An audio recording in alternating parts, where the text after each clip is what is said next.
যদি যুদ্ধের সংখ্যায় 1,10,000 হয়, 30 লাখ মারা যাবে করতে। জনগণ নারীকে কিন্তু এতগুলি মারা হয় নাই, কারণ তারা চেয়েছে বাংলাদেশের জনগণকে বিভক্ত করে ধর্ম থেকে তাদেরকে বের করে নিয়ে আসা, এখানে নাস্তিকতা প্রতিষ্ঠা করা। এর অর্থ হলো তারা যুদ্ধে অংশগ্রহণ করে নেই। তারা ক্যালকাটায় বসে হেমা মালিনীর নাচ দেখেছে, সিনেমা দেখেছে, হিন্দি ফিল্ম দেখেছে। আমাদের 11টা সেক্টর ছিল, একটা সেক্টরে ম্যাক্সিমাম 10,000 লোক ছিল যোদ্ধা। 11টা সেক্টরে কত হয়? 1,10,000 হয়, তাহলে 30 লক্ষ মারা যাবে কোথেকে আমাকে বলেন। আর নিরপরাধ লোককে কজনকে তারা হত্যা করেছে? হয়তো 5,000 হইতে পারে, 10,000 হইতে পারে। শেখ মুজিব পাকিস্তান জেল থেকে ছাড়া পাওয়ার পরে গেল কোথায়? ব্রিটেনে গেল, ইউকেতে, লন্ডনে গেল। লন্ডনে গিয়ে ওখানে আমাদের খুব প্রসিদ্ধ একজন সাংবাদিক সিরাজুল ইসলাম, বিবিসির, ওনার সাথে তার প্রথম দেখা হয়। তিনি তখন সিরাজুল ইসলামকে জিজ্ঞাসা করছেন যে, সিরাজ, সবাই আমাকে এক্সেলেন্সি বলতেছে কেন? বলছে, তখন উনি ওনাকে সম্বোধন করলেন বঙ্গবন্ধু হিসেবে। বলে, বঙ্গবন্ধু, আপনি জানেন না বাংলাদেশ স্বাধীন হয়ে গেছে? বল, তাই নাকি? কখন হয়েছে বলো তো? সিরাজের কাছ থেকে তিনি লন্ডনে বসে জানতে পারলেন যে বাংলাদেশ স্বাধীন হয়েছে।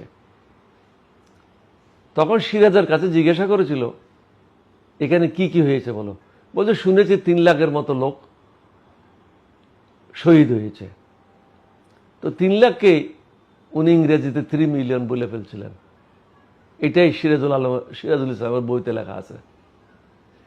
আমাদের 11টা সেক্টর ছিল, একটা সেক্টরে ম্যাক্সিমাম, খুব বেশি ধরি, 10,000 লোক ছিল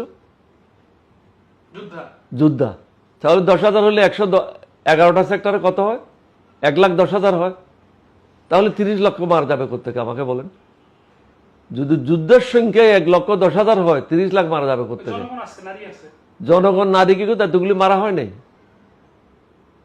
আপনার তথ্য তো আছে, তথ্য ছাড়া তো না। 30 লক্ষ লোক কি সোজা কথা বলতেছেন আপনি? 30 লক্ষ লোক তো বিশাল একটা ব্যাপার। হয়তো 10,000 হইতে পারে, 15,000 হইতে পারে, 20,000 হইতে পারে, কিন্তু 30 লক্ষ তো হইতে পারে না। কিন্তু স্যার, 30 লক্ষ লোক শহীদ হয় না, এটার আসলে যুক্তি কি? হয় না এর পেছনে গল্প? আপনাকে তো যুক্তি তো দিলাম, আপনাকে আর কিভাবে বলবো? যুদ্ধের সংখ্যা ছিল 1,20,000-এর বেশি না, 1,10,000-এর বেশি না, তাহলে এত লোক মারা যাবে কোত্থেকে যুদ্ধে? আর নিরপরাধ লোককে কজনকে তারা হত্যা করেছে? হয়তো 5,000 হইতে পারে, 10,000 হইতে পারে, লক্ষ লক্ষ লোককে তো হত্যা করে নাই। এটা হলো ভারতের বয়ান, শেখ মুজিবের বয়ান, শেখ হাসিনার বয়ান, বাংলাদেশের জনগণকে বিভক্ত করার জন্য। কারণ তারা চেয়েছে বাংলাদেশের জনগণকে বিভক্ত করে ধর্ম থেকে তাদেরকে বের করে নিয়ে আসা, এখানে নাস্তিকতা প্রতিষ্ঠা করা। নাস্তিকতা প্রতিষ্ঠা করতে পারলে তাহলে হিন্দুদের লাভ হইতো। ভারতের কারা আজকে লাভবান? হাসিনার আমলে কারা লাভবান হয়েছে? ভারত লাভবান হয়েছে। বাংলাদেশকে বিক্রি করে খেয়েছে, বাংলাদেশকে এগিয়ে যেতে দেয় নাই। স্যার, এই 54 বছর হলো বাংলাদেশ স্বাধীন, এর মধ্যে কোন রাষ্ট্রনায়ক বা কোন সংগঠন কি উদ্যোগ নেয় নাই যে আসলে সুনির্দিষ্ট 64 জেলার 56,000 বর্গ মাইলে যে যুদ্ধ অনুষ্ঠিত হয়েছে, কতজন লোক মারা গেছে, শহীদ হয়েছে, ক্ষতিগ্রস্ত হয়েছে, বা ভারত বা পাকিস্তান কত কি চুরি করে নিয়ে গেছে, এটা নিয়ে কি কোনো অনুসন্ধান হয়? অবশ্যই আছে, না থাকবে না কেন? সরকারের কাছে আছে। আমার মনে হয় এখন বাংলাদেশের সমস্যা অন্যগুলি। আপনি 1971-এ চিপে খেলে ইকুর মতো কোনো লাভ হবে না। এখন জাতির সামনে যে সমস্যাগুলি আছে, এটার থেকে কীভাবে উত্তরণ হবেন, এগুলি নিয়ে আমরা আলোচনা করেছি। এটার মধ্যে আমরা সীমাবদ্ধ থাকি। তারপর আরেকটা প্রশ্ন হচ্ছে যে, মানলাম যে শহীদের সংখ্যা নিয়ে বিভ্রান্ত, আমরা ওটা জানতে চাই না, অসুবিধা নাই, কিন্তু বর্তমানে মুক্তিযুদ্ধ নিয়ে ভুয়া মুক্তিযুদ্ধের তালিকা হচ্ছে, ওটা হবে না কেন? হাসিনা কি করেছে? তাদের দলে যারা 5 বছরের ছেলে ছিল তাদেরকেও মুক্তিযুদ্ধ করেছে, যারা লন্ডনে ছিল তাদেরকেও মুক্তিযুদ্ধ করেছে, যারা রিফিউজি ক্যাম্পে ছিল তাদেরকেও মুক্তিযুদ্ধ করেছে, যারা আমেরিকাতে ছিল তারাও মুক্তিযুদ্ধ করেছে। মুক্তিযুদ্ধ মানে কি? যারা অস্ত্র নিয়ে সম্মুখ যুদ্ধে অংশগ্রহণ করেছে তারাই মুক্তিযোদ্ধা। ওই রকম মুক্তিযুদ্ধ যদি হয়, বাংলাদেশের যখন 9 কোটি লোক ভিতরে কষ্ট করেছে তারাও তো মুক্তিযোদ্ধা। আপনি যদি লন্ডনে বসে মুক্তিযুদ্ধ হতে পারেন, তাহলে আরেকজন লোক যশোরে বসে যে কষ্টে জীবন যাপন করেছে, লন্ডনে তার কোনো কষ্ট হয় নাই, আমেরিকাতে তার কোনো কষ্ট হয় নাই, বা অন্য দেশে যারা ছিল তাদের কোনো কষ্ট হয় নাই, কিন্তু বাংলাদেশে যারা ছিল তারা তো বিভিন্ন সময় পাকিস্তানিদের হাতে নিগৃহীত হয়েছে। সুতরাং তাদেরকেও মুক্তিযুদ্ধ বলতে হবে। মুক্তিযুদ্ধের সংজ্ঞাটা আপনাকে বুঝতে হবে যারা অস্ত্র হাতে নিয়ে পাকিস্তানের বিরুদ্ধে সম্মুখ যুদ্ধে অংশগ্রহণ করেছে অথবা মুক্তিযোদ্ধাদের সাথে থেকে যুদ্ধে অংশগ্রহণ করেছে। এছাড়া তো বাকিরা মুক্তিযুদ্ধ না, আপনি তাদেরকে সহযোগী বলতে পারেন, but they are not freedom fighters. Hasina তো সবগুলি একাকার করে দিয়েছে, তার দলের লোকজনকে বাতা দেওয়ার জন্য এটা ঠিক করেছে।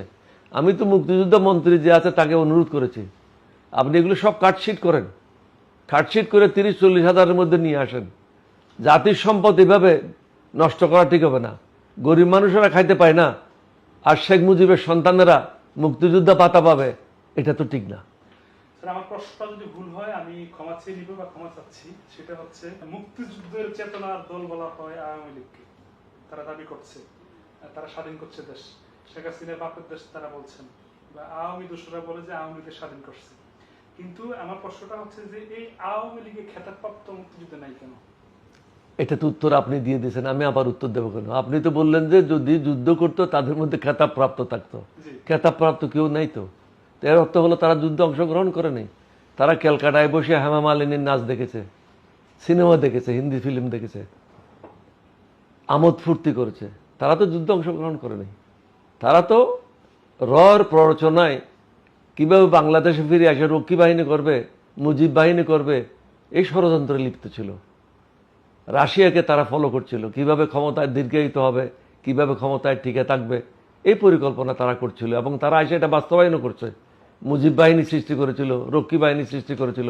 আর্মির কোনো প্রাধান্য ছিল না, রক্ষী বাহিনী ছিল 1 নম্বর বাহিনী, তাদেরকে সব সুযোগ সুবিধা দেওয়া হতো।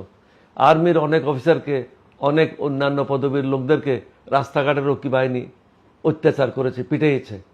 অনেক ঘটনা এরকম আছে, যার কারণে শেখ মুজিবকে যখন হত্যা করা হয় বাংলাদেশ সেনাবাহিনী উল্লাস করেছে।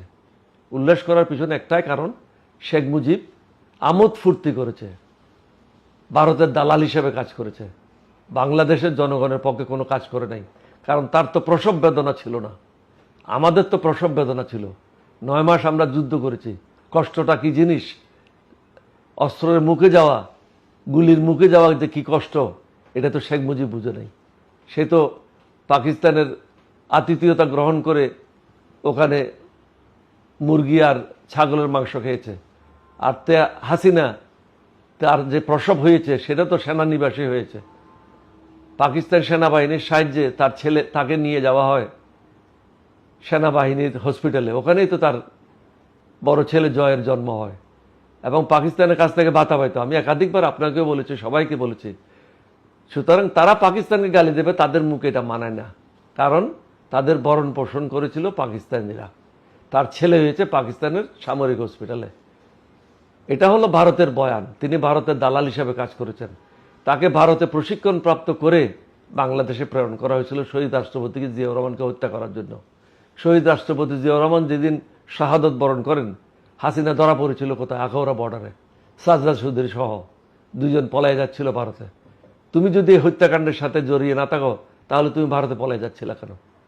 সাজদা চৌধুরী সহ আখাউড়া বর্ডারে ধরা পড়ে এবং তাদেরকে ফিরিয়ে নিয়ে আসে। কিন্তু শহীদ রাষ্ট্রপতি জিয়াউর রহমান তাদের প্রতি অত্যন্ত শ্রদ্ধাশীল ছিল, শেখ মুজিবের প্রতি শ্রদ্ধাশীল ছিল, যার কারণে হাসিনার বিরুদ্ধে কোনো পরবর্তী পর্যায়ে কোনো ব্যবস্থা কেউ গ্রহণ করেনি।